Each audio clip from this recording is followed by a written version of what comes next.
The bomb was 128 inches long and 60 inches in diameter. It weighed approximately 10,300 pounds. Here's the size of a person in comparison. Let's take a closer look inside the Fat Man. Fat Man was powered by a plutonium sphere. The plutonium sphere is similar to the size of a soccer ball. The sphere weighs only 6.4 kilograms. This is responsible for the tremendous explosion. Plutonium is a radioactive metallic element. It was discovered in 1940. Plutonium is considered as a man-made element. Trace elements of plutonium are found in naturally occurring uranium ores. The plutonium sphere is surrounded by explosives. These are the explosives lenses. It is a highly specialized shaped charge. It is composed of 60% of RDX and 40% of TNT. The bomb is equipped with 32 bridge wire detonators, which fitted around the explosive lenses. 24-volt batteries are mounted on one side of the bomb, which is connected to the fusing system.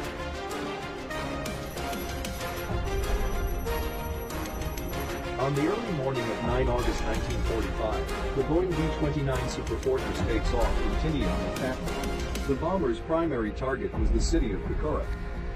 After 7 hours of flight, the aircraft arrived over the target. Due to thick clouds and drifting smoke, they could not able to drop the bomb on Kokura. So, they shifted their target to Nagasaki. Nagasaki was a port city located about 100 miles from Kokura. It was larger, with an approximate population of 263,000 people.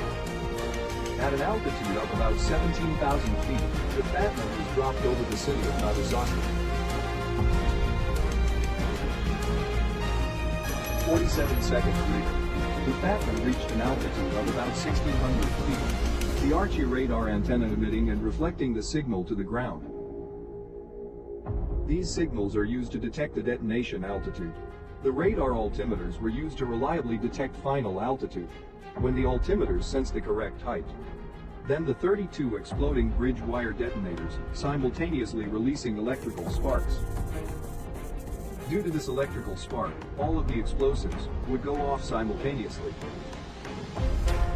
The thick layer of the metal casing helps to create an implosion shock wave inside the casing. The medium-density aluminum bushing transfers the imploding shock wave. The shock wave then compresses the inner components, passing through a boron plastic shell.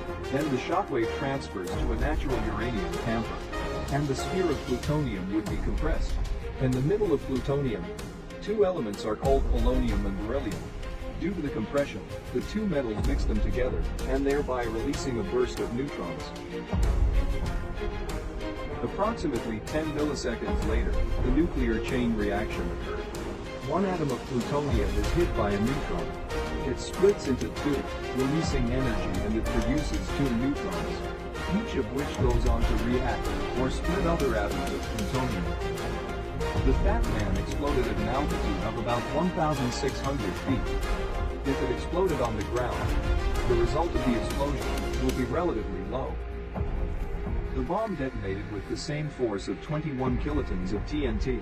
Approximately 40,000 people were killed and destroyed nearly every building within 3 square miles of the epicenter. Inside the epicenter, the thermal heat from the explosion vaporized some people instantly. The damage came from 3 main effects: blast, fire, and radiation. The blast from a nuclear bomb is the result of an X-ray heated air, called fireball. The fireball is an extremely hot and highly luminous spherical mass of air and gases. The firestorm-affected area was roughly 3.2 kilometers from the epicenter. As a result of the explosion, it releasing radiation into the air. The alpha radiation will not do much harm. These particles of ionizing radiation can block by wearing well-protected clothing. Beta radiation is a little more serious. Beta particles are capable of penetrating the skin and causing radiation damage, such as skin burns.